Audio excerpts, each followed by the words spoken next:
Hola a todos, todas y todos. Me presento, mi nombre es Anaís y junto a mi compañera Natalia, somos de la carrera de Antropología en la Universidad de Concepción y pertenecemos al colectivo de Antropología Popular de esta misma universidad, quienes están organizando esta actividad en conmemoración al 30 de agosto por el Día Internacional de las Víctimas de Desapariciones Forzadas. Para quienes nos conozcan un poco sobre el colectivo, este es un espacio de organización estudiantil donde participan estudiantes de todas zonas de Chile. Por la carrera se da esa gran diversidad de alumnos y también de todos los cursos de la misma carrera. También este año cumplimos 10 años de organización. Y esta misma organización nace con las históricas y masivas movilizaciones del 2011.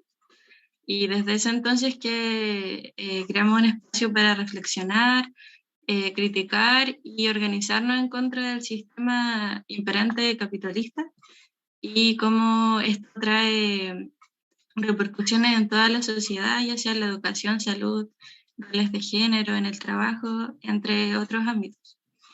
Y como colectivo siempre hemos conmemorado este día porque vemos que es de suma importancia mantener en la memoria a los compañeros, compañeras y compañeros que ya no están y que no sabemos dónde están, lo que seguimos como tratando de generar instancias como presenciales o online para exigir justicia y reparación a la familia y a los seres queridos de estos compañeros y compañeras, y así mantener como esta lucha que fue por lo que a ellos se los llevaron o cosas por el estilo, cosas así, y así mantener viva la lucha que también es nuestra lucha, la lucha de esos compañeros y compañeras.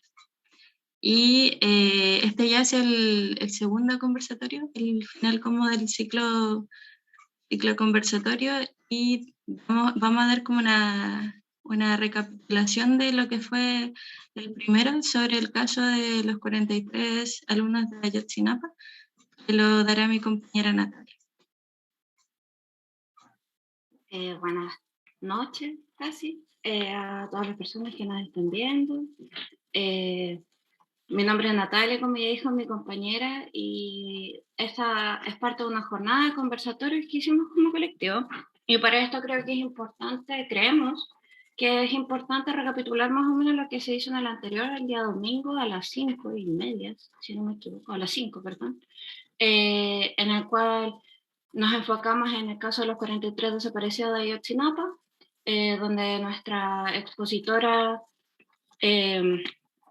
trabajó con esto y ha trabajado con las familias sobre todo, la profesora Carmen China, la cual presenta el recuento del caso de Ayotzinapa, casi 7 años de lo sucedido.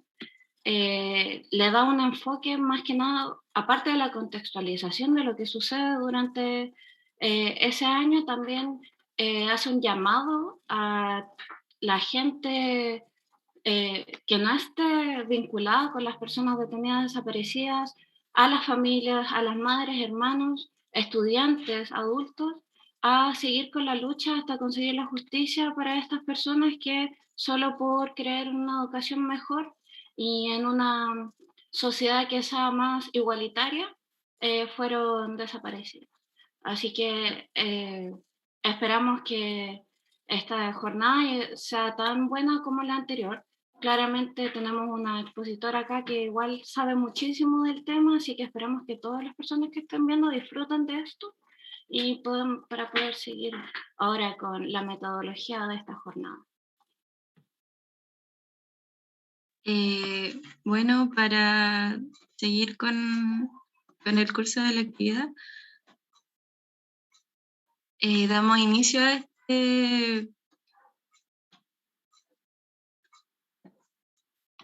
perdón, damos inicio hoy 31 de agosto a la última actividad del ciclo de conversatorio tiene la temática de detenidos desaparecidos mapuches durante la dictadura militar, reflexiones desde una perspectiva interseccional.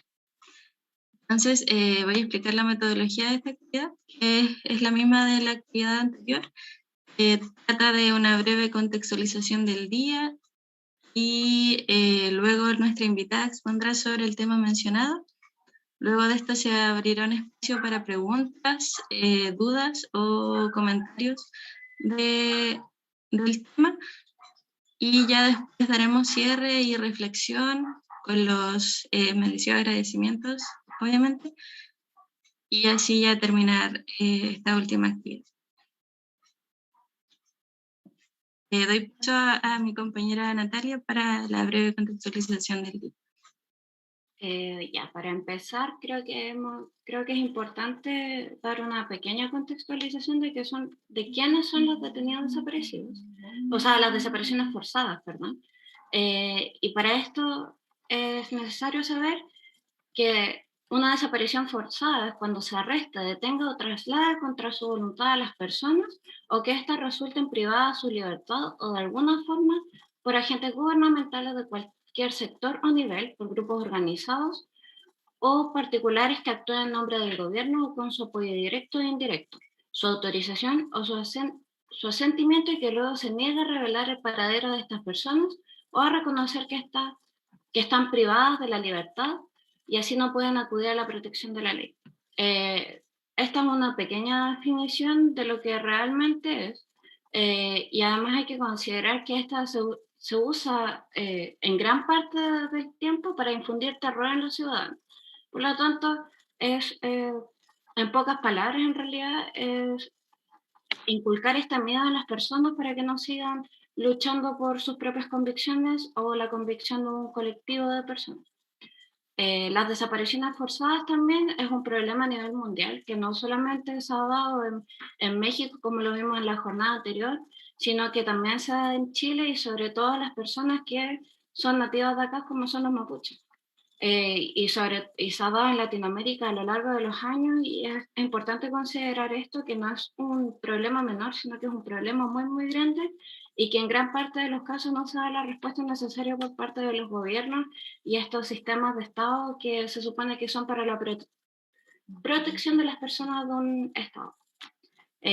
Las desapariciones forzadas, que en su día fueron principalmente producto de dictadores militares, pueden perpetuarse hoy día en situaciones complejas de conflicto interno y como método de represión política de los oponentes a la ideología de un gobierno.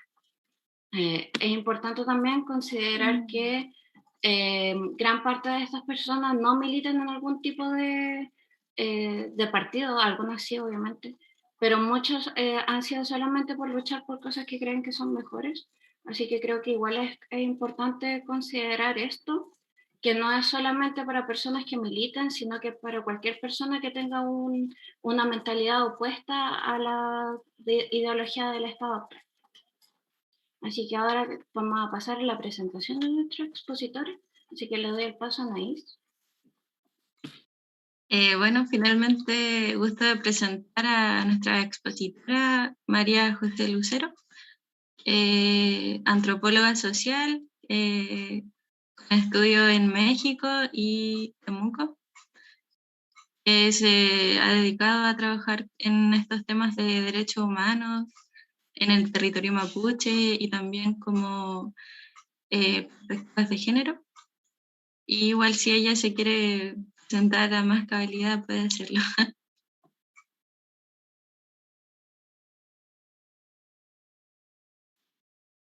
¿Me toca entonces?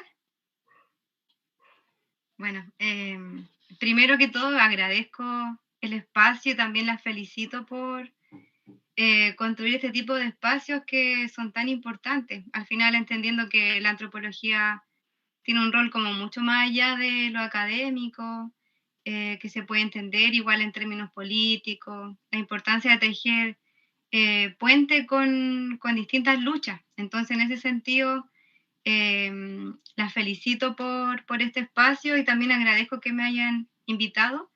Creo que la presentación así está bien. Lo que sí me gustaría contextualizar es que trabajé mi tesis de licenciatura en este tema. Después en el magíster trabajé otras cosas y ahora en el doctorado volví. Entonces, parte de lo que voy a presentar tiene que ver con datos que he encontrado este año. Entonces, no es un tema acabado y que sería bonito conversar entre todos, perdón, porque evidentemente lo importante de estos espacios es conversar y reflexionar entre todos. Así que eso, si es que pudieran compartir, porfa, mi presentación. ¿Se ve bien?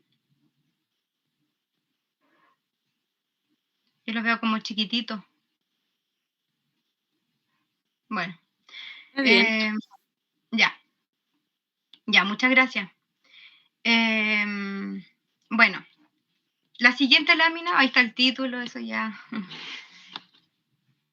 podemos pasar de eso. Bueno, yo quisiera comenzar señalando que acá en la región de la Araucanía hubo varios casos de desapariciones forzadas o, sí, detenciones arbitrarias y todo lo que eso está asociado a una desaparición forzada de personas mapuches durante la dictadura. Pero hasta la fecha se le ha dado poca importancia a esta adscripción étnica, por decirlo de alguna manera, de estas personas, o hay desconocimiento sobre esta situación. Y también es un tema que ha sido invisibilizado históricamente, académicamente, incluso políticamente hablando. Y en consecuencia, las familias que hay detrás de los detenidos desaparecidos y sus luchas y sus memorias son también invisibilizadas. Entonces, generalmente se habla de personas que tuvieron trayectorias políticas reconocidas, como Natalia lo estaba un poco mencionando también, estudiantes, dirigentes que fueron reconocidos y reconocidas también, gente que vivía en la ciudad o que pertenecía a organizaciones reconocidas, pero se le da menos visibilidad a los detenidos desaparecidos mapuche que vivían en el campo, por ejemplo, y que en estos mismos espacios tuvieron alguna incidencia política importante, por ejemplo, en el movimiento campesino revolucionario, en el MCR, que fue parte del MIR, o por el contrario, a los desaparecidos mapuches que nunca tuvieron ningún tipo de participación política ni organizativa. Y lamentablemente eso hay que mencionarlo porque muchos de los detenidos desaparecidos mapuches no tenían ningún tipo de participación política. De hecho, no sé si es la mayoría, pero al parecer sí. La mayoría de ellos no tenía ningún tipo no pertenecía a ningún tipo de organización. Entonces ahí uno se pregunta por qué estas personas desaparecieron, si se supone, como bien lo decían las compañeras, que la represión y el objetivo máximo de una desaparición forzada es la desarticulación política a través del terrorismo de Estado. Pero insisto, hay muchos mapuches en este territorio que no tuvieron ningún tipo de militancia. Y bueno, algo bien curioso también es que a nivel nacional, por ejemplo, la mayoría de las víctimas de la dictadura militar son ejecutados políticos, eso pasa en casi todas las regiones, y son menos los detenidos desaparecidos que hay en cuanto a cifras o porcentaje. En cambio, en esta región, en la región de la Araucanía, esta situación se invierte y hay más detenidos desaparecidos que ejecutados políticos. Lo que demuestra, ¿verdad?, el grado de violencia y las secuelas que la dictadura dejó en esta zona. Entonces, bueno, una importante cifra de esos desaparecidos, de los desaparecidos de esta región, son mapuche y, como les decía, muchos de ellos sin ningún tipo de militancia política. Y bueno, en cuanto a cifras, según el Centro de Investigaciones y Promociones de los Derechos Humanos de acá de Temuco, el CIMPROD, hay 171 víctimas en la región de la Araucanía. 51 de estas personas son mapuche y que en el fondo es un porcentaje bastante alto en comparación a la cantidad de personas chilenas y mapuches que hay en la región. O sea, 51 pareciera que es poco, pero si comparamos con la cantidad de chilenos, es bastante.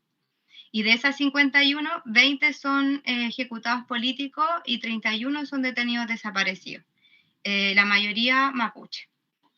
Y también hay muchos casos que no están documentados porque no se denunciaron en ese momento y hasta la fecha no se han denunciado por miedo, por desconfianza. A veces era imposible hacerlo también debido a las distancias, por ejemplo, desde las comunidades a los pueblos o ciudades más cercanas, porque también costaba mucho dinero moverse y principalmente porque no había forma de moverse, más que caminando, por ejemplo. También muchas familias se fueron para el Puelmapu, para Argentina, entonces se estima que son mucho más las cantidades de personas desaparecidas mapuche. De hecho, yo me encontré con documentos en el archivo regional de la Araucanía que hablan, por ejemplo, de ejecuciones a mujeres mapuche que aparecen con nombre y apellido, pero no están en ninguna lista, por ejemplo, de las víctimas de la dictadura militar. Entonces, todo eso también indica que es importante hacer un seguimiento y un trabajo de investigación, porque así como aparecen algunos casos en los documentos históricos, deben haber muchos otros casos que no están documentados. Y otra cosa importante es que la mayoría de los casos que se dieron de desapariciones forzadas en territorio mapuche fue en la provincia de Cautín, en los alrededores de Lautaro.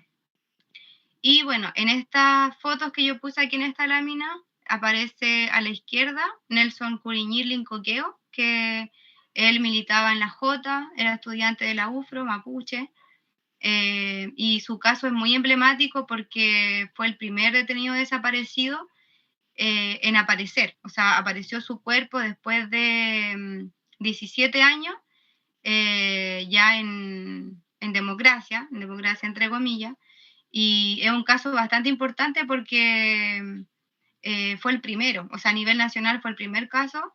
En ese momento el presidente, por ejemplo, Elwin, llamó por teléfono a la familia, el Estado se hizo cargo de los gastos funerarios, del derecho al terreno del cementerio, y hasta el día de hoy, por ejemplo, su tumba es bien emblemática, por lo menos acá en Temuco, ahora que se va a celebrar el 11, conmemorar el 11 de septiembre, las agrupaciones y la familia se juntan en el memorial que queda frente al cementerio, y luego un grupo bastante grande va a la tumba de Nelson Curiñir y ahí siguen también con una conmemoración importante, sobre todo de organizaciones de izquierda y obviamente de las juventudes comunistas y del Partido Comunista. La fotografía del medio pertenece a uno de los 3 hermanos desaparecidos, o sea, son 3 hermanos desaparecidos en una familia, que son los hermanos Reinante Raipán, que pertenecían al MCR y ellos fueron detenidos en el complejo forestal y maderero de Panguipulli. Y a la derecha aparece la típica figura que representa a los detenidos desaparecidos y también la emblemática frase ¿dónde están?, que fue acuñado por los familiares. Y en este caso representa a uno de los 3 hermanos también de otra familia, que son no alcanzo a leer aquí, no me acuerdo bien del apellido. Yaufulé Mañil. Ellos son 3 hermanos también desaparecidos. Yo conozco a las 3 familiares de estas 3 personas y las 3 indican que luego de las detenciones de sus familiares hubo un constante hostigamiento a la familia entera, sobre todo a los varones, a las mujeres también. Los varones tuvieron que escapar porque los milicos seguían llegando a la casa para llevarse al resto de los varones de la familia.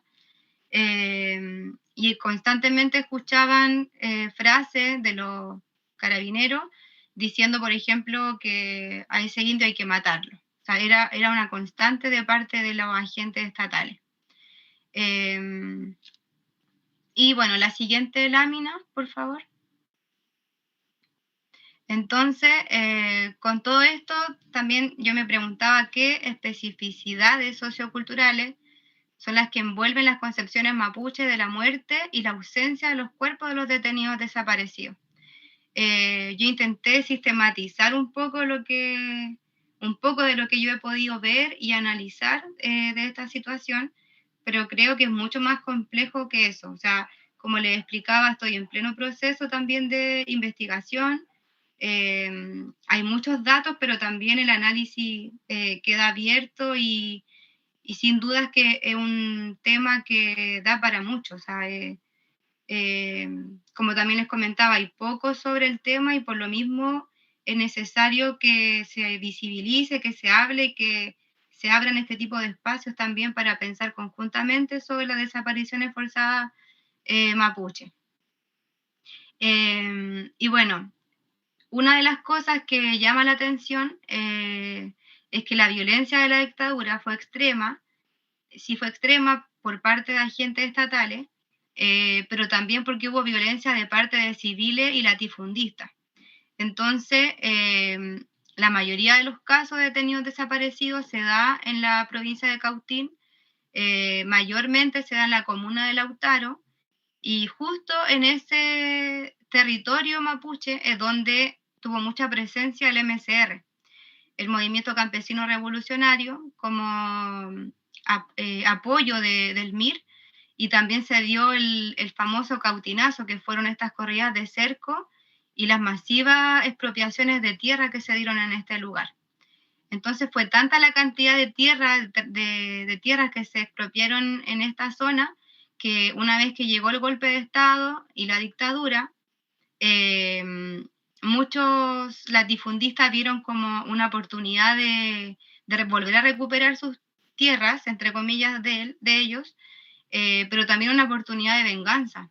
Entonces hay muchos casos en donde las detenciones de los lamien se dieron por parte de los pacos, de los milicos, pero también latifundistas que participaron en estas detenciones, que incluso prestaron sus fondos, prestaron sus casas para torturar y detener personas de manera ilegal. Entonces, esto, por ejemplo, es algo que no ocurre precisamente en casos de desaparecidos chilenos, pasa con los desaparecidos mapuches.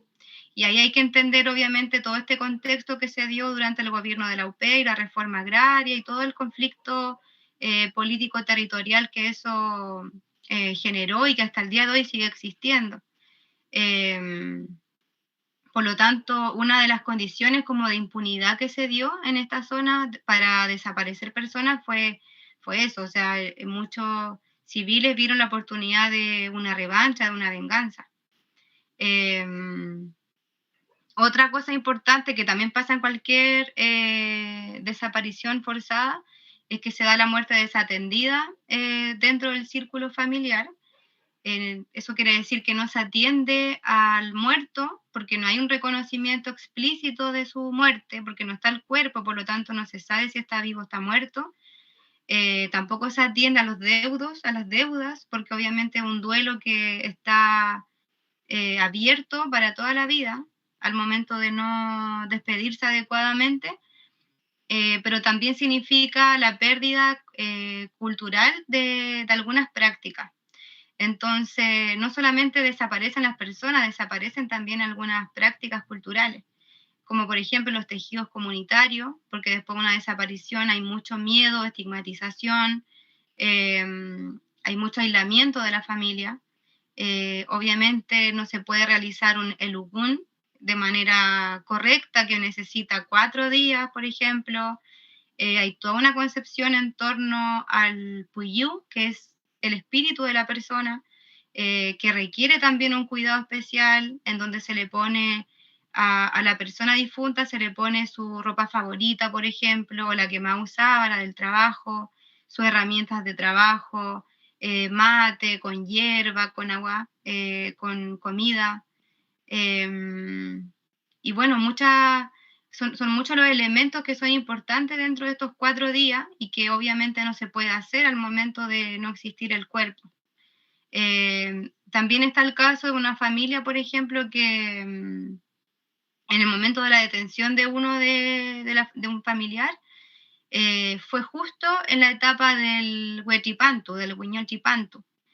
Entonces, en la familia sucedió que esto fue tan traumático que a partir de allí nunca más celebraron el Huetripanto ni el Huiñoltipanto. Entonces, esta celebración que significa para el pueblo mapuche, para esta familia es un momento muy triste que prefieren ni siquiera realizar.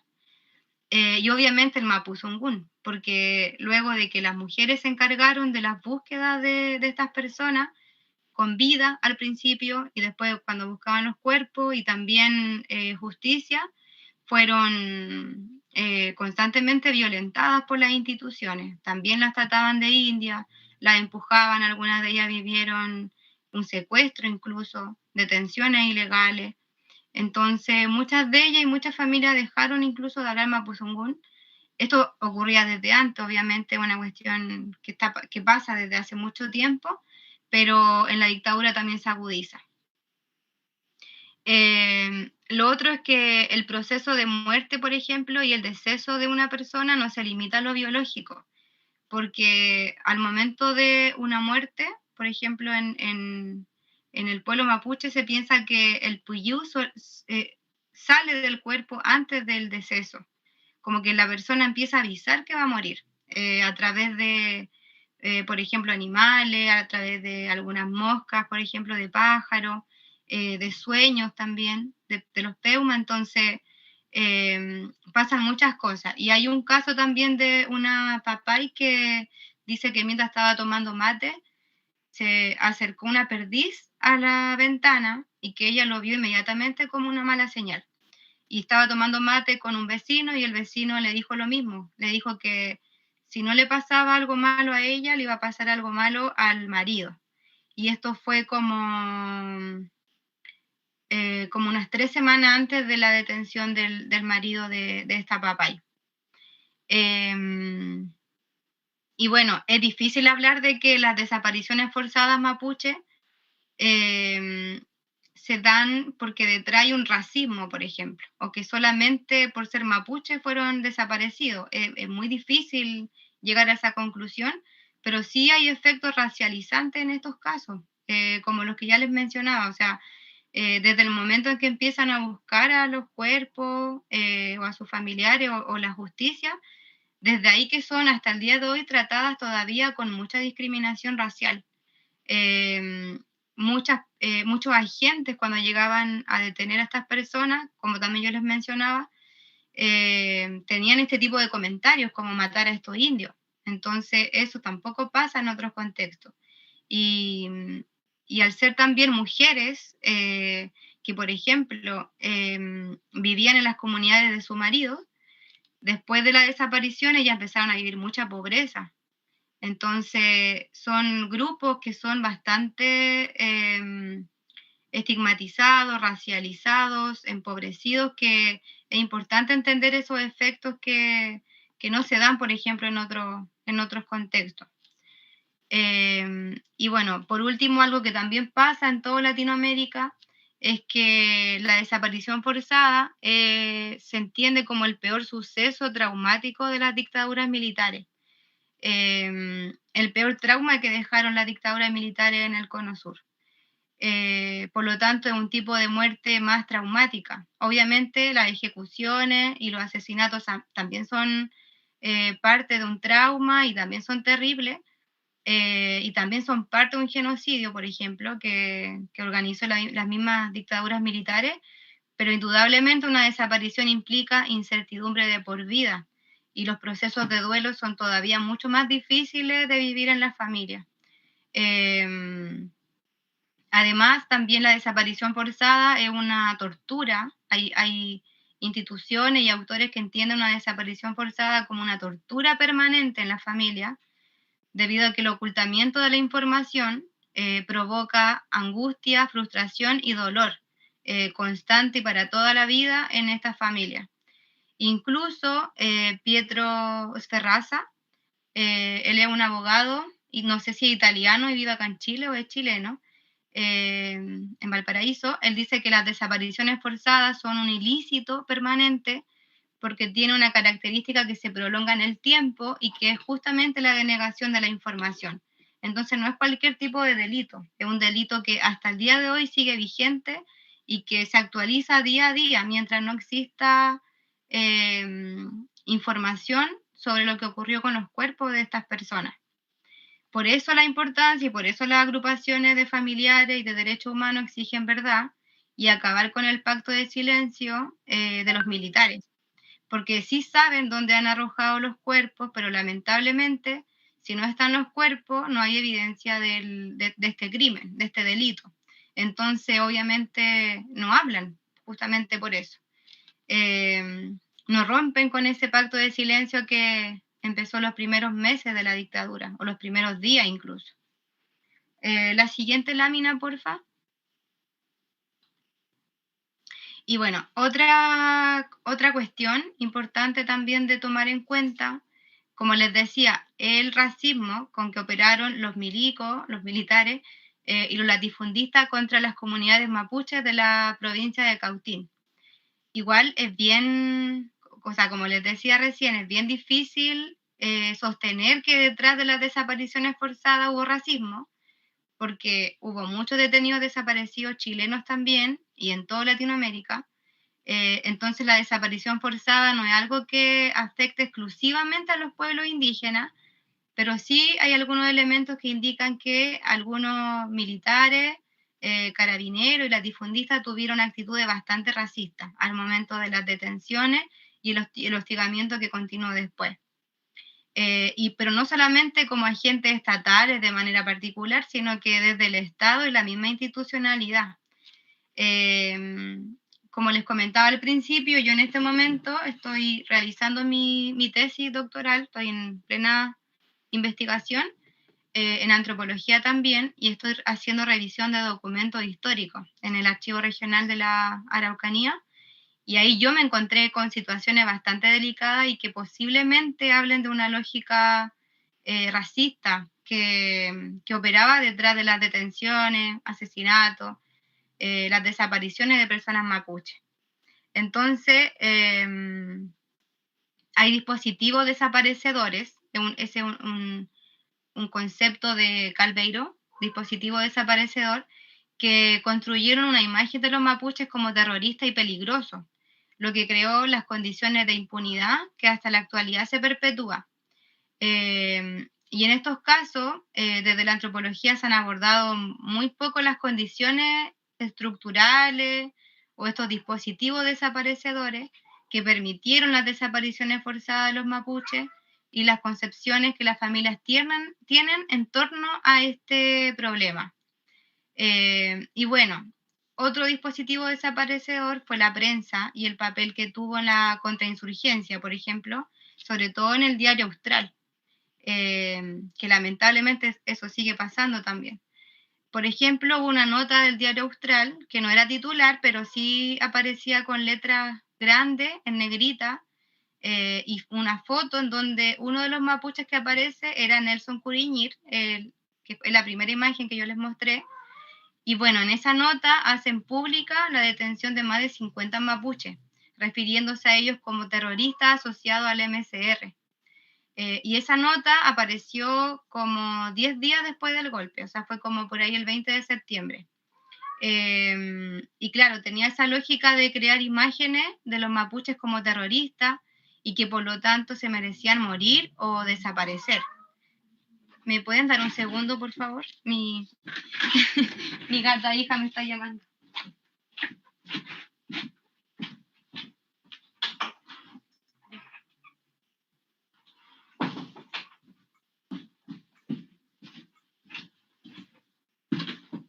Ya, perdón. No sé si tiene la cámara prendida o no, porque no se ve.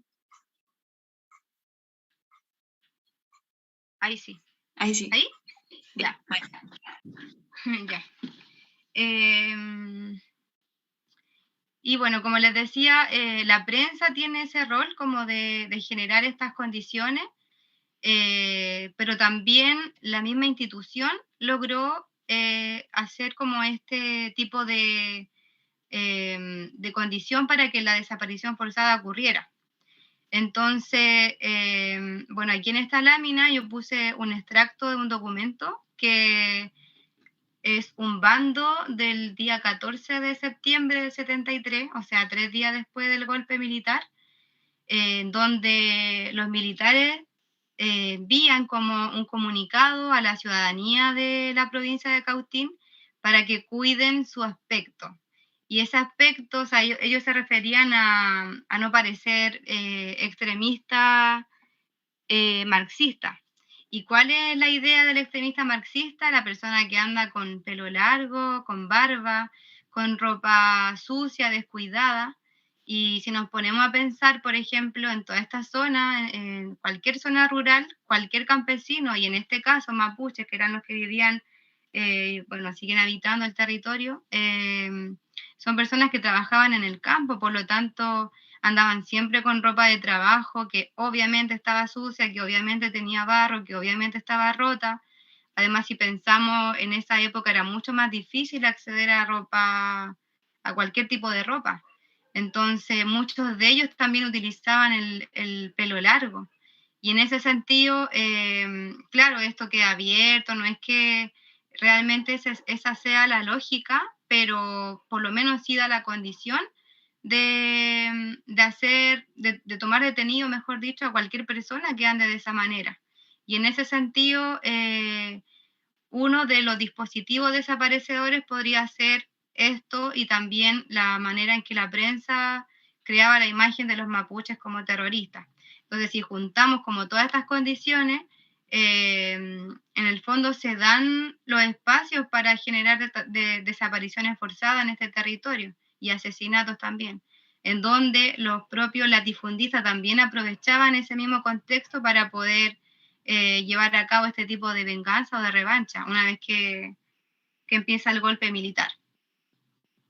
Y bueno, también pasa que, como les decía, que detrás de las detenciones habían varias actitudes racistas de parte de los milicos, y por ejemplo está el caso que también es bien conocido porque es un caso muy grave de una papay que tiene a su esposo desaparecido. En ese tiempo ellos vivían en una ruca de totora, de ese material que se hacían antes. Bueno, todavía se hacen, pero antes existían más. Y una de las cosas que siempre ocurría era que llegaban a tomar detenidas a las personas como a las 6 o 7 de la mañana, al amanecer o casi al amanecer. Y en este caso fue así, pues, o sea, llegaron los carabineros como a las 6 de la mañana, tomaron detenido al esposo, se lo llevaron, pero después volvieron a quemar la casa.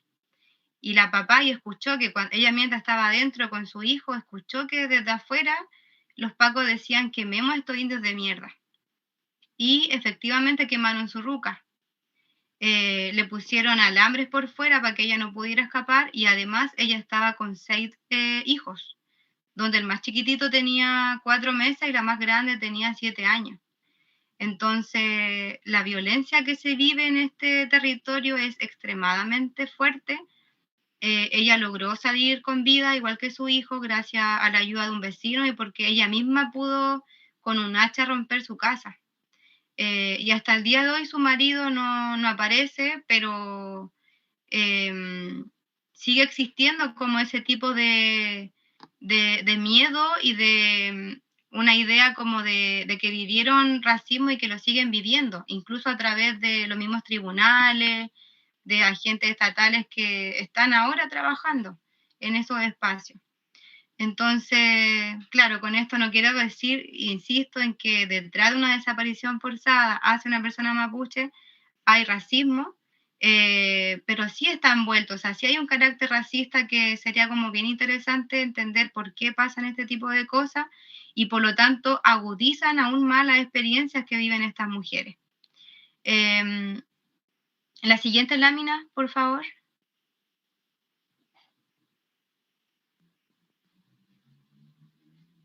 Bueno, ya para ir avanzando más como en el rol de las mujeres, de las lamien, que son familiares de detenidos desaparecidos, la verdad es que yo llegué de manera muy indirecta al tema, y fue porque mientras yo hacía mi tesis de licenciatura, conocí a varios familiares que son mapuche y no mapuche, también son chilenos, que tenían detenidos desaparecidos en su familia.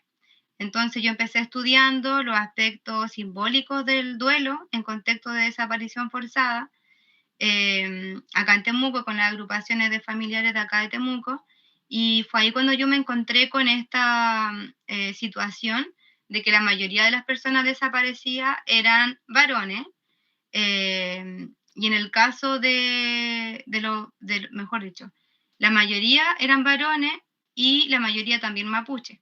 Y dentro del grupo de los desaparecidos mapuches son todos varones, no hay ninguna mujer por lo menos que esté documentada, que se conozca por lo menos su caso. Entonces eso a mí me llamó mucho la atención y desde ahí pude conocer a varias mujeres mapuche que son familiares de detenidos desaparecidos.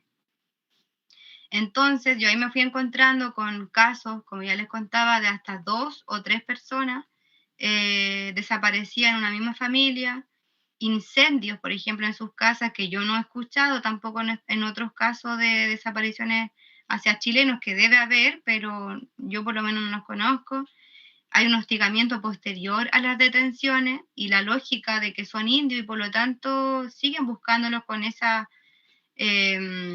como con esa dimensión muy racista y mucha pobreza o empobrecimiento, mejor dicho, porque muchas de ellas se quedaron viviendo en las comunidades de los varones desaparecidos y por lo tanto no eran sus propias comunidades y no eran sus familias tampoco, eran las familias de ellos. Y eso es importante porque al momento de una desaparición ocurre que alrededor también hay mucho miedo, hay mucha estigmatización y eso generó que las propias comunidades les dieran la espalda a estas mujeres. Entonces empezaron a vivir muchos procesos de hambre, de angustia, ellas solas, muchas de ellas con niños muy chiquititos, de guaguas de 4 meses. La misma papá y Mercedes que le quemaron su casa, su guagua más chica tenía 4 meses y la más grande 7 años. Y ella sin trabajo, sin ningún tipo de ingreso económico, sin ningún tipo de apoyo por parte de la familia de su marido. Entonces, realmente se empiezan a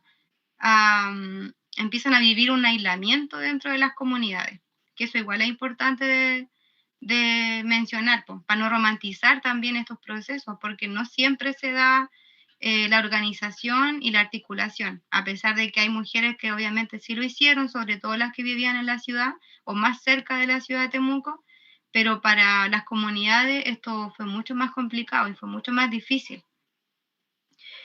También lo difícil de moverse desde las comunidades a las ciudades o pueblos a buscar a sus familiares. Muchas de ellas tuvieron que caminar bajo la lluvia, en el barro, y no una vez, sino que por muchos años para poder buscar a sus familiares, con la lejanía que tenían los retenes, los regimientos, la pobreza, porque tampoco tenían cómo pagar, por ejemplo, una micro, tampoco habían micro, entonces todo eso envuelve una situación particular de las mujeres mapuches que son familiares, que quizá en otro espacio no se da tanto. Entonces ahí fue cuando yo entendí la importancia de la perspectiva de género y sobre todo de la teoría feminista interseccional para entender todas estas situaciones. Bueno, la interseccionalidad habla de cómo se viven las opresiones en distintas mujeres, de acuerdo no solamente al género, sino que también la identidad étnica, la raza, la orientación sexual, política. Por lo tanto, son formas especiales de vivir las violencias, por ejemplo.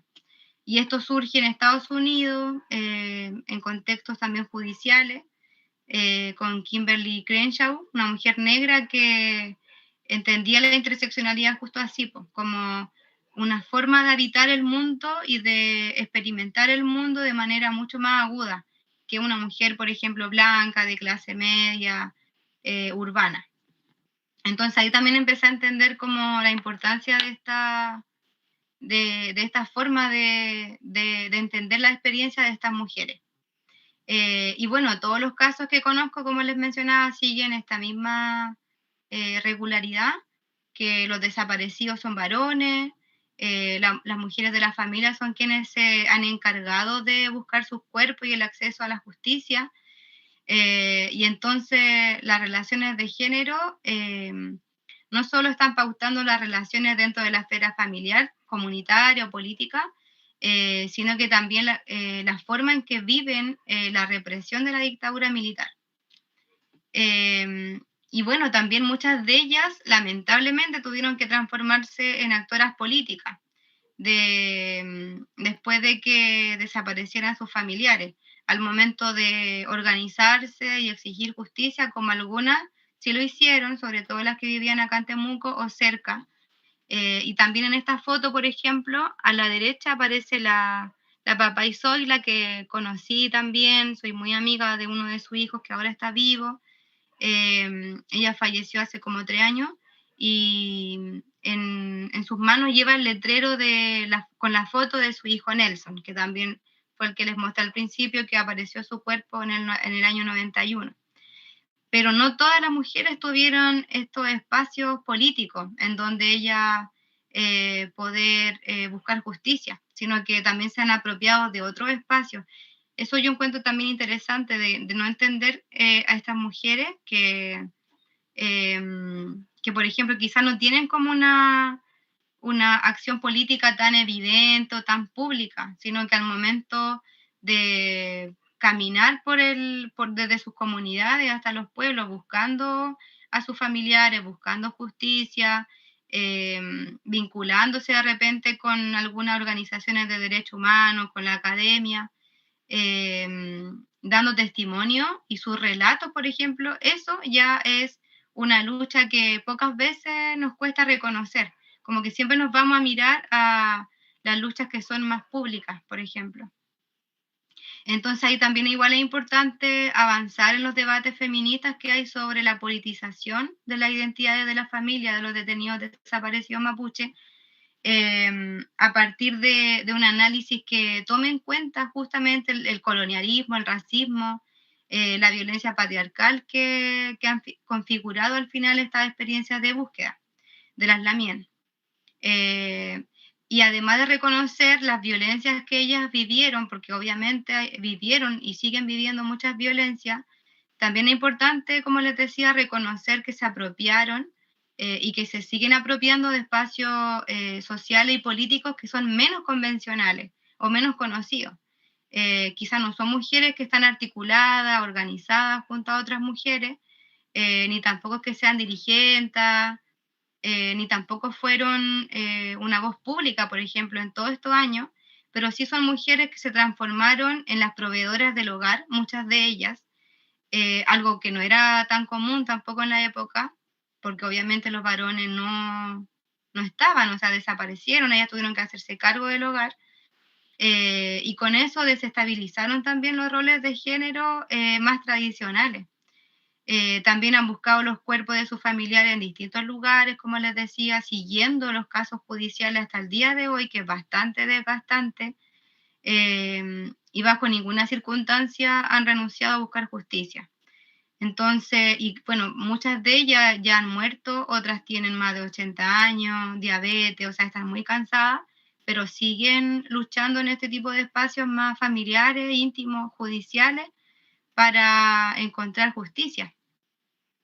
Y no por eso ellas tienen menos agencia, o sea, hay que reconocer también ese tipo de agencia política que quizás no es tan pública.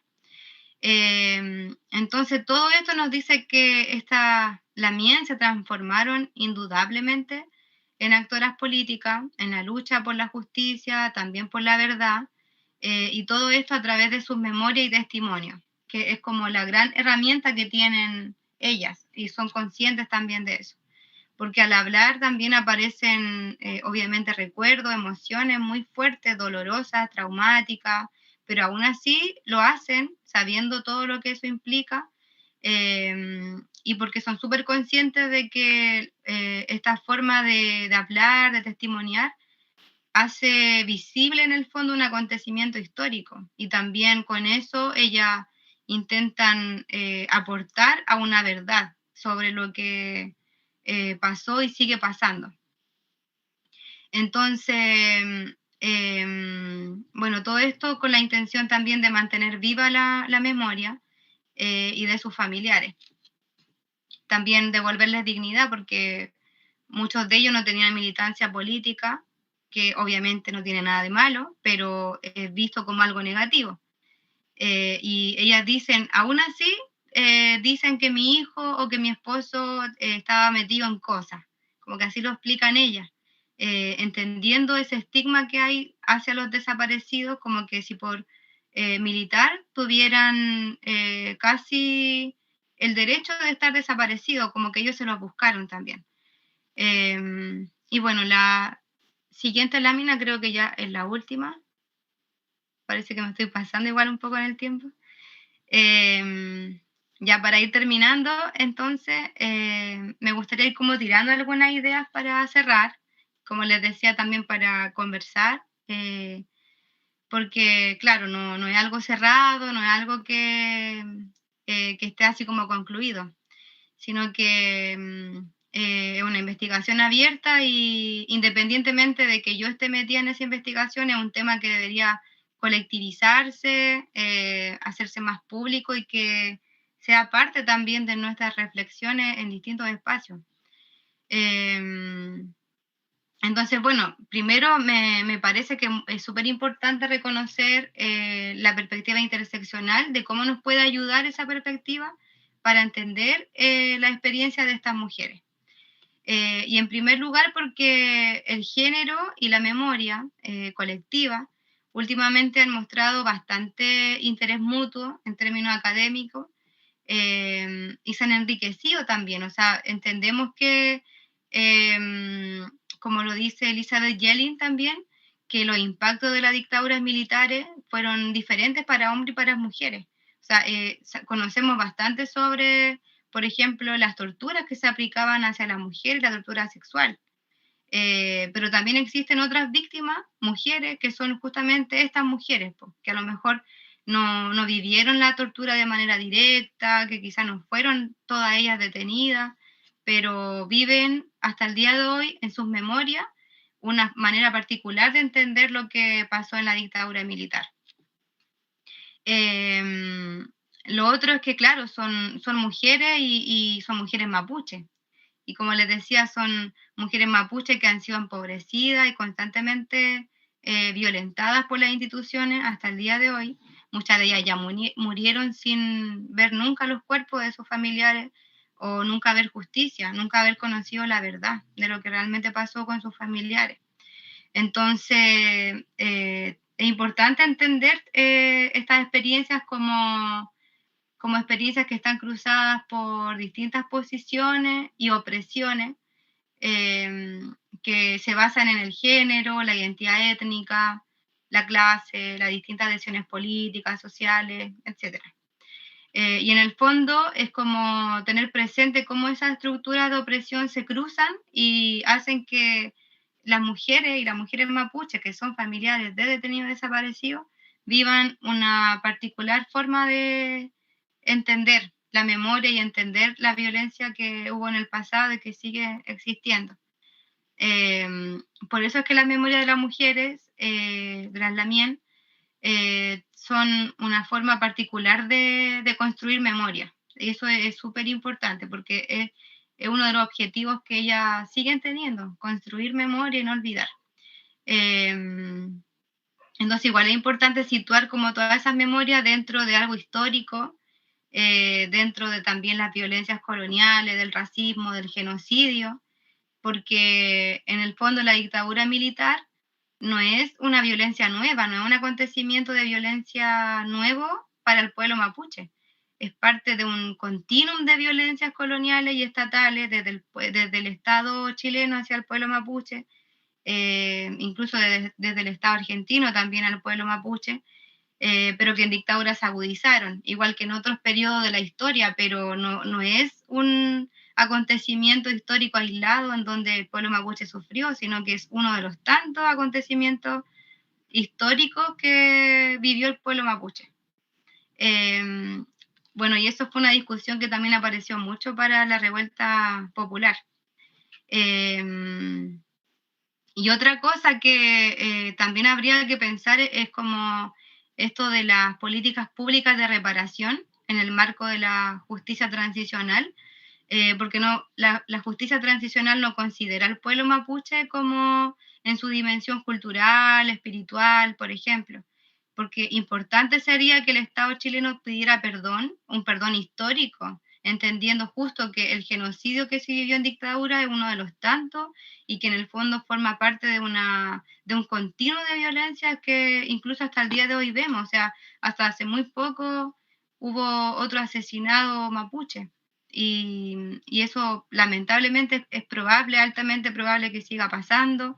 El Gualmapu sigue extremadamente militarizado, entonces la justicia transicional debería también entender esa dimensión histórica de cómo ha sido la relación entre el Estado, entre los estados y el pueblo mapuche. Y lo último también es que es importante tomar en cuenta que las desapariciones forzadas en territorio mapuche y las memorias que se desprenden de estas desapariciones son todavía memorias silenciadas, subalternizadas, que están enterradas dentro del proceso de reconstrucción de la memoria histórica nacional. Por eso es importante que la antropología y nosotros como personas que hacemos antropología, que investigamos, que muchas veces tendemos vínculos y puentes con algunos grupos, retomemos las memorias también de hombres y mujeres mapuche a partir de contextos cotidianos, porque no necesariamente la agencia, la resistencia y las luchas se dan en espacios públicos o reconocidos, sino que también dentro del ámbito familiar, por ejemplo, cotidiano. Y eso yo creo que podría perfectamente aportar en la construcción de la verdad histórica también, o hacer frente o contrastar los relatos oficiales nacionales, como pasa también mucho y pasó y sigue pasando con la pérdida del territorio y de cuántas personas, familias enteras se fueron, por ejemplo, a Santiago. Entonces, eso quizás fue una experiencia particular que vivieron algunas familias, pero si las empezamos a sumar, son muchas las familias que han vivido lo mismo. Por eso la importancia de entender como esa manera de luchar y de resistir en espacios que son más pequeños, más privados, más familiares. Y por último, importante igual, justo que tiene que ver con esto, reconocer la no pasividad que tienen las mujeres a través de la narración y el testimonio. Y con eso evitar también la revictimización de las lamien y reconocer que tienen agencia política, que tienen como, bueno, esta agencia al momento de buscar justicia y de reconstruir o construir la verdad, que es tan necesaria también. Y en ese sentido, el testimonio y el narrar, por ejemplo, es un recurso político que es bien potente, que a lo mejor no está tan reconocido ni visibilizado, pero es bien potente y que deberíamos empezar a mirar un poco más. Y bueno, eso sería todo, compañeros. Muchas gracias. Muchas gracias a ti. Como dijimos, ahora se supone que empieza el espacio ya para preguntas, comentarios y discusión que se dé sobre el tema. En el YouTube tenían que era muy importante, como explicaba la compañera, ver cómo afecta los rituales de la comunidad y a todas las tradiciones. Y otra compañera pregunta de cómo se vive el duelo de una desaparición forzada desde la cosmovisión mapuche.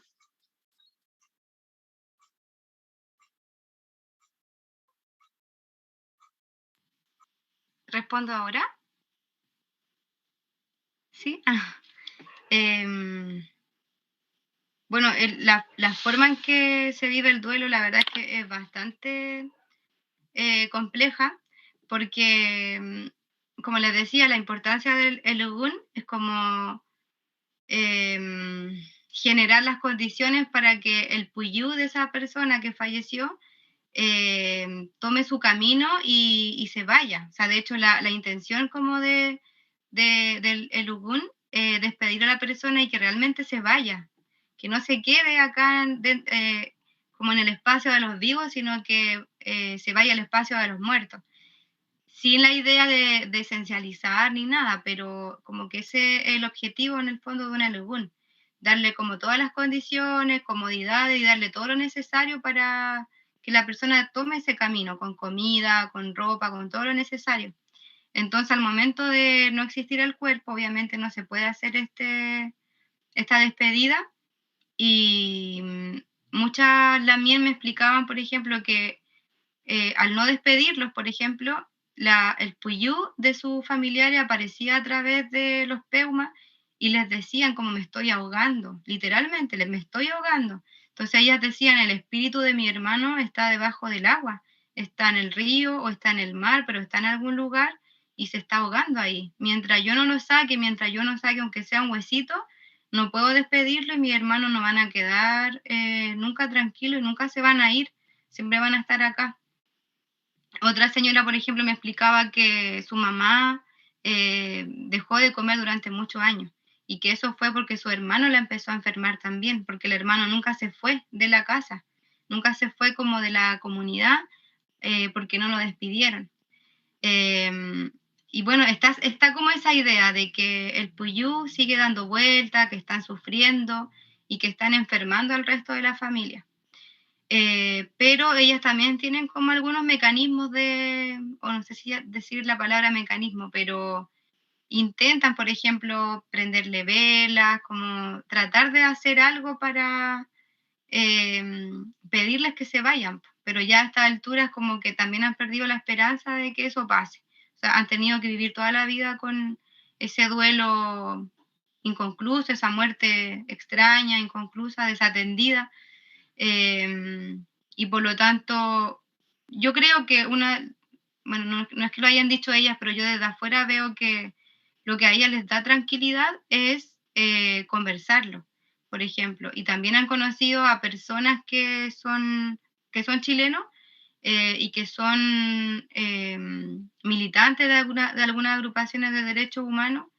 Y en esta búsqueda de justicia, ellas también empiezan a encontrar un poco de tranquilidad, pero muchas de ellas han muerto sin encontrar justicia. Entonces, sigue siendo como una batalla que por lo menos ellas no se cansan de hacer y que forma parte de ese duelo también, con el objetivo y el fin último de conseguir justicia.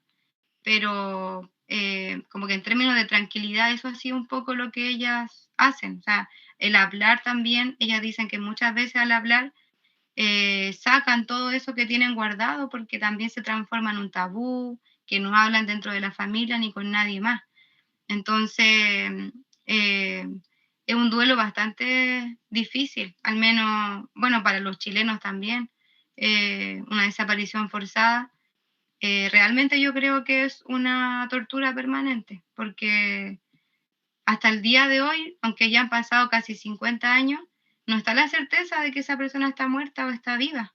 Incluso como que saben que en términos como racionales deberían ya darlos por muertos, pero en el fondo de sus corazones siguen pensando que pueden estar vivos por ahí. Y eso obviamente no es algo saludable en el momento de vivir un duelo. No pueden cerrar ese proceso. Y ya al ser mapuche también afectan otras cosas que son más espirituales. Entonces es bastante complejo.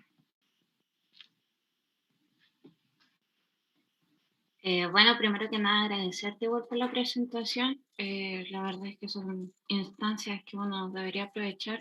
Y dentro de todo lo que comentaste, a mí me surge una pregunta como a lo que te referías al final, como la labor de la mujer dentro de la política actual, sobre todo, la apropiación de los espacios, etcétera, etcétera.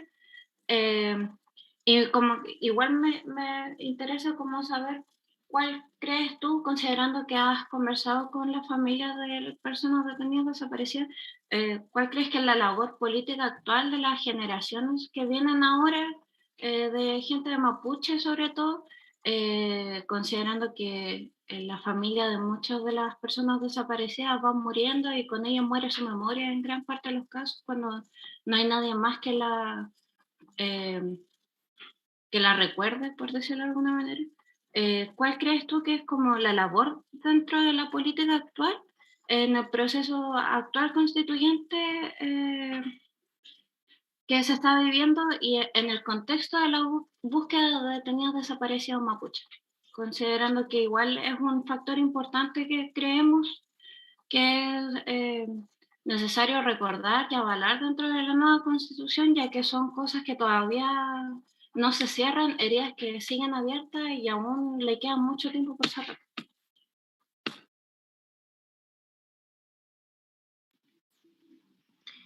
Compleja la pregunta. Pero bueno, lo que he visto varias cosas. Hay una diferencia igual de generación, pero he visto como una polarización.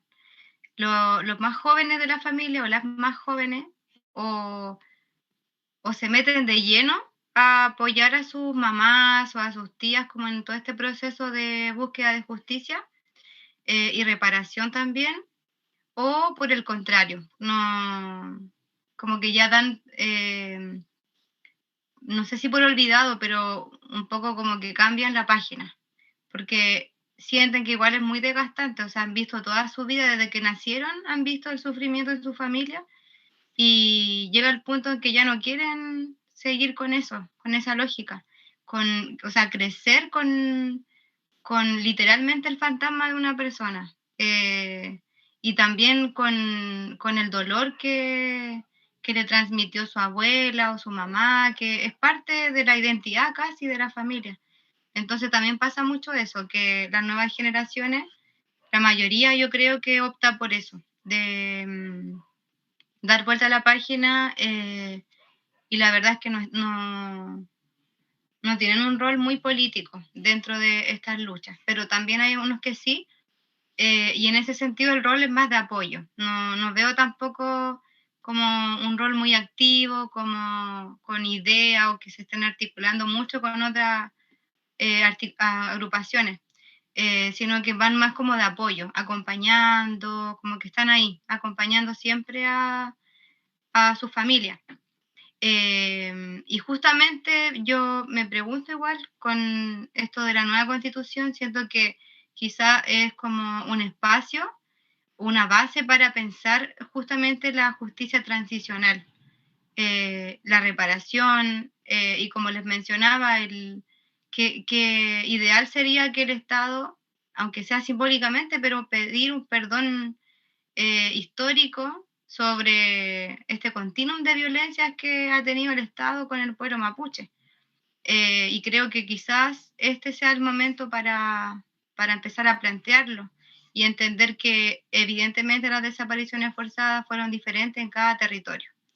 Y bueno, no es por ser autorreferente, pero justo ayer una trabajadora del INDH me comentaba que había enviado mi tesis a la Machi Francisca Linconao para poner sobre la mesa este tema de los detenidos desaparecidos mapuche.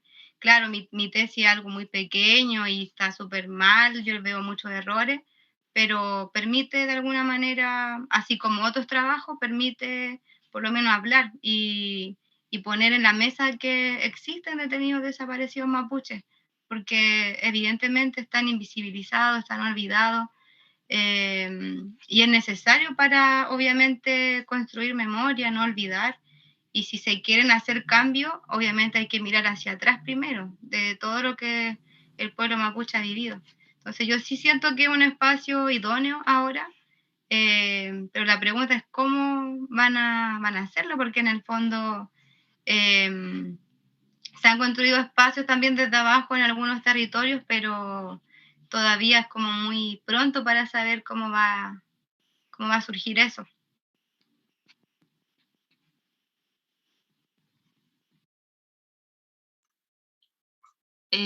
Igual preguntan como qué tanto influye la discriminación y el racismo la actual lucha de respuesta ante la desaparición de personas mapuche en este contexto. Perdón, ¿cómo influye?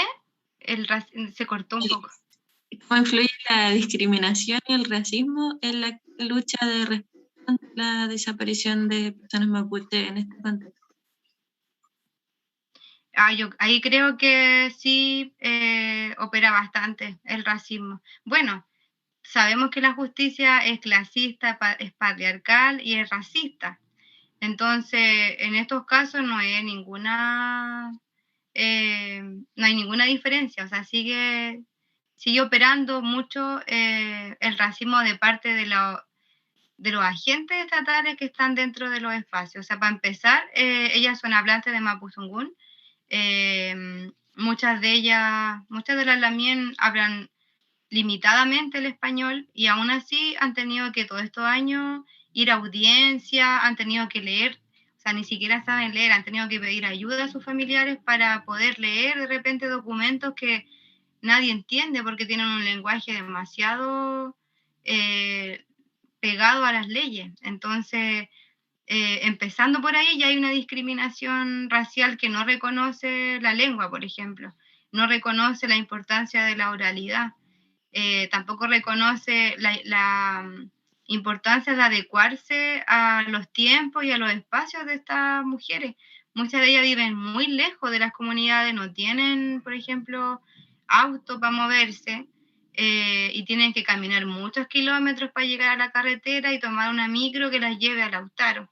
Y en Lautaro las están esperando como si nada, o sea, tiene que llegar a esa hora y generalmente muy temprano. Y bueno, son muchos detalles, pero que en el fondo hablan de toda una estructura o de un racismo judicial que está súper fuerte dentro de las instituciones y que no solamente pasa en esos espacios, sino que lo vemos en todos lados, en la educación, lo estamos viendo ahora en la convención. Entonces, lamentablemente ese tipo de situaciones influye mucho.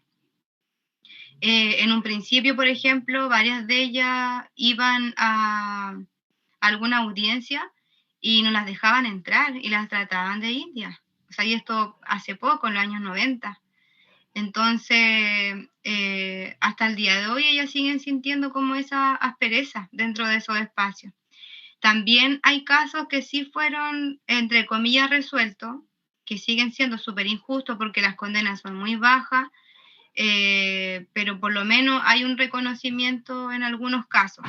Y aunque sea baja, la familia no es que se queden conformes, pero dicen, bueno, algo es algo, y por lo tanto lo que nosotras podemos hacer es tratar de construir la verdad, porque eso sí que no lo van a conseguir en ningún espacio judicial. Y lo que sí pasa bastante, que como siempre está en los márgenes del Estado, que las agrupaciones de derechos humanos tienen un rol súper importante apoyando los casos judiciales de ellas, porque si las dejan solas, por ejemplo, bastante difícil. O sea, estas mismas agrupaciones de pronto las van a buscar en auto, también hay abogados que las están orientando, además del abogado público que lleva los casos. Entonces, hay bastante apoyo de parte de agrupaciones de derechos humanos, porque sin ellos sería casi imposible llevar a cabo un proceso judicial, entre comillas, justo. Claro, igual es importante eso que mencionaba del recuento de la memoria, que al final lo que uno sabe, que no ha vivido esa experiencia, como que uno al final se queda con lo que escucha y al final esa es la importancia de las familias, sobre todo de las mujeres, en este caso de familias mapuches, que al final son ellas las que cuentan la historia de sus familias, que fueron lamentablemente, yo, por mucho que uno trate de pensar que siguen vivos, al final los asesinaron en gran parte de los casos. Y a partir de esta misma pregunta que hizo Anaís, o sea, hay una pregunta en YouTube que habla sobre el factor de si el factor de la lengua era también un obstáculo a la hora de buscar a su familia y exigir justicia, o si había suficiente conocimiento del español en general. Quitándolo obviamente del contexto judicial, ya que todos sabemos que el sistema judicial es muy clasista y en gran parte de los casos la noticia no se comparte con el lenguaje en el que todos podamos entender si es que no se tienen conocimientos previos. Yo ahí, por ejemplo, desconozco, porque lo que ellas me han comentado de estos obstáculos o límites fue en espacios judiciales, en los retenes, o sea, siempre al momento de interactuar con Milico, con Paco, pero desconozco cómo fue este proceso, por ejemplo, en otros espacios, con las mismas agrupaciones o con los vecinos, por ejemplo. Me imagino que con los vecinos de Mapuzungún, porque sí son territorios que, por lo menos dentro de las comunidades, siguen hablando Mapuzungún. Pero también, como les decía, hay un aislamiento hacia estas mujeres, entonces la verdad desconozco, pero podría averiguar también ese tipo de datos, de situaciones, de cómo ellas en el fondo utilizaron su lengua para estas búsquedas.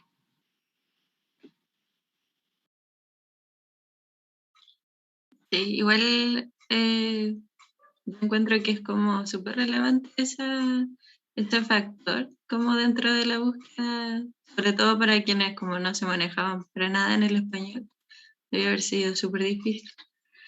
Y también preguntan cómo evaluarías el rol que ha tenido tanto la antropología como los antropólogos o antropólogas en la búsqueda de los detenidos desaparecidos mapuche. Y si se ha visto una colaboración para la familia en esta misma búsqueda.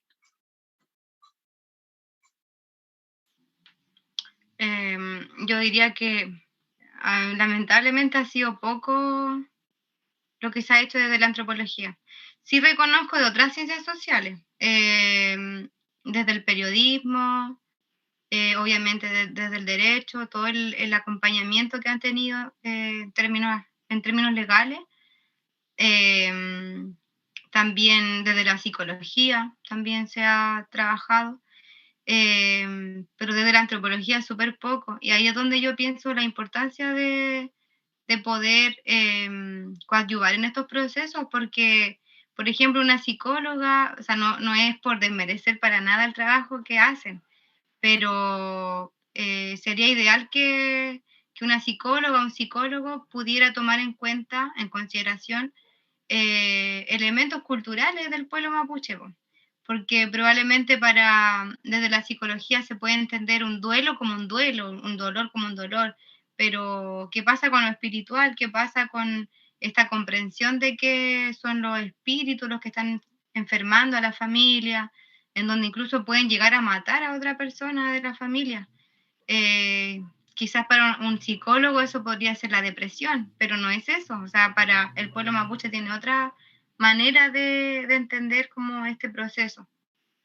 Por eso yo creo que igual la antropología no debiera trabajar sola, sino que en conjunto con otras disciplinas, creo yo, pero principalmente en la investigación, porque ellas tienen más de 80 años, la mayoría. En ese sentido yo creo que están contra el tiempo. Ellas lo que más quieren es como dar a conocer sus testimonios. Yo una vez la invité, por ejemplo, a una actividad en donde ellas hablaron delante de mucha gente y a mí me sorprendió porque no lo habían hecho antes. Entonces ya se sienten como seguras y se dan cuenta de que hay distintos espacios seguros también que la quieren escuchar, pues. Y que mejor, y qué mejor si no solamente escuchamos, sino que también podemos hacer otro tipo de espacio y de acciones en donde quede registrada esa memoria y que esas memorias puedan ayudar a reconstruir verdad. Siento que ahí la antropología tiene mucho que aportar en términos investigativos, también institucionalmente, o sea, esto mismo de la justicia transicional. Creo que ahí es importante como tomar en cuenta todas estas consideraciones culturales, pues. Entonces yo creo que hay mucho por hacer y lamentablemente contra el tiempo.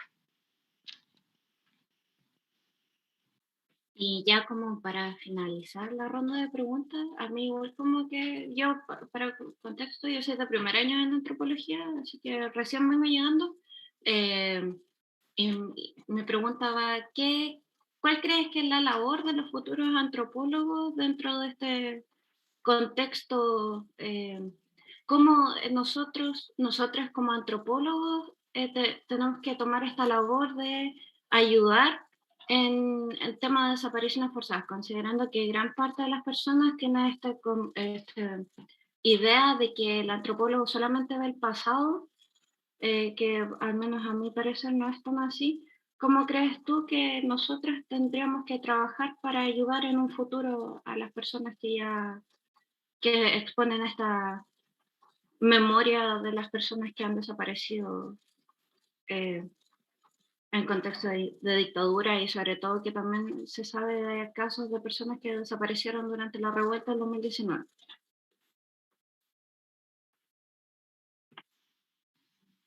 Incluso personas que desaparecieron antes de la revuelta, como José Buenante, que no sé si llamarle coincidencia, pero el primer desaparecido en democracia y mapuche.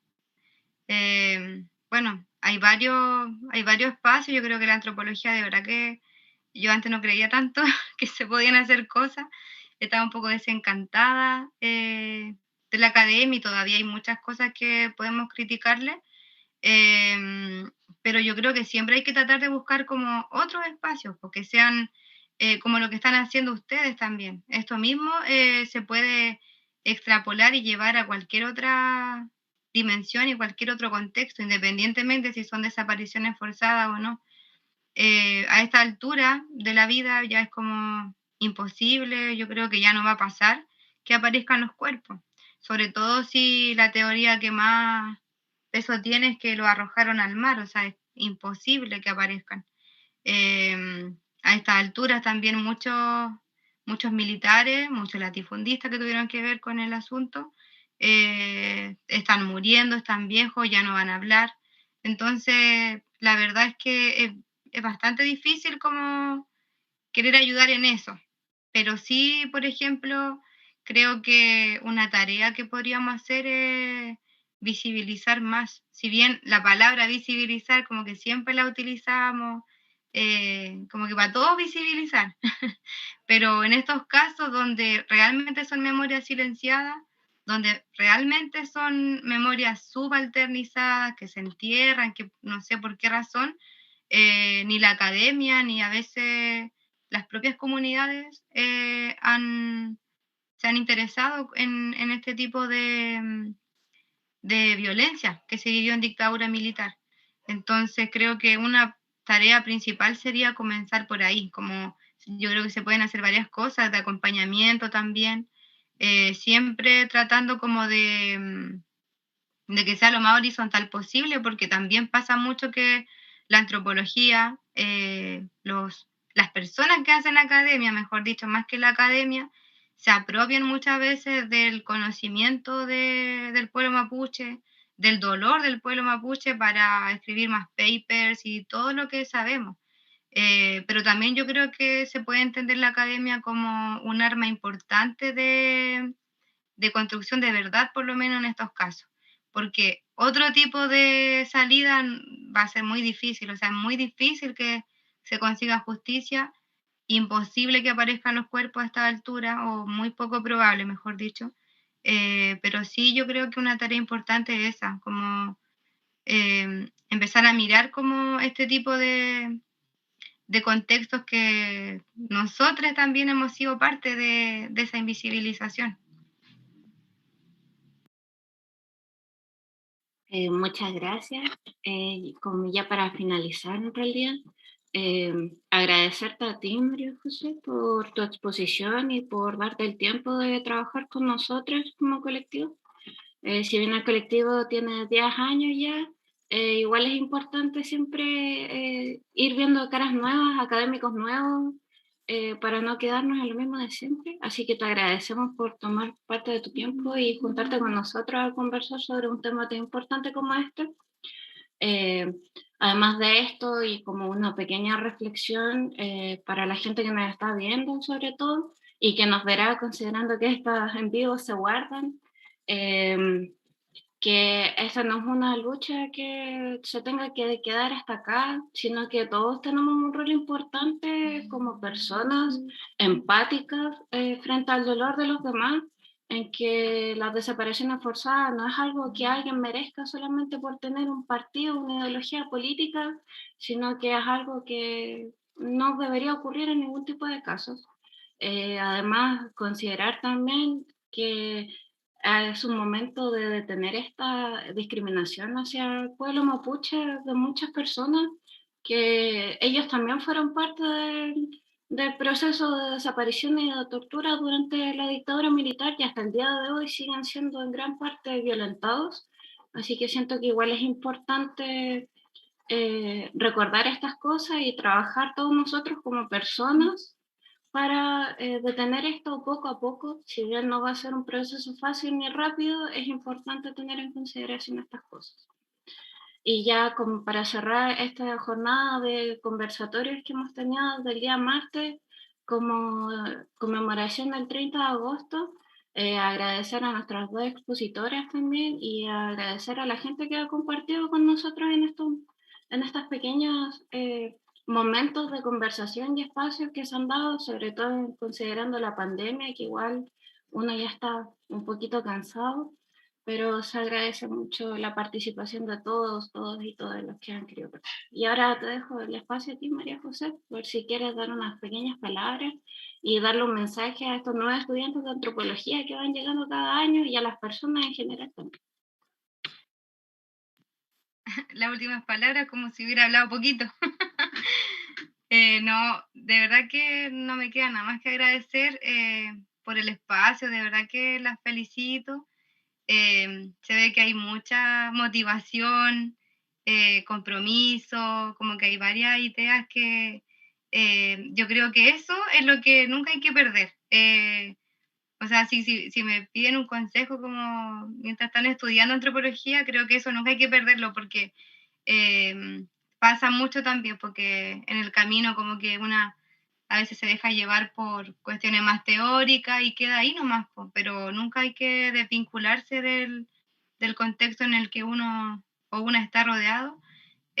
O a veces no una, pero sí vemos que hay realidades que están ahí en la región, que están en la ciudad, que hay como mucha importancia de investigar y no solamente quedarnos en esa investigación, sino que intentar como, aunque suene romántico y todo, pero transformar de repente ciertas realidades, por muy pequeñas que sean, porque tampoco es que vamos a cambiar el mundo, pero sí es importante tejer como estos puentes políticos con los grupos que sean, y desde el respeto y obviamente siempre con horizontalidad, o sea, escuchando también las críticas que tienen esos mismos grupos hacia la antropología, hacia la academia, tratar de eso, escribirlo y hacerlo público, porque no basta con que nosotros lo tengamos en consideración al momento, por ejemplo, de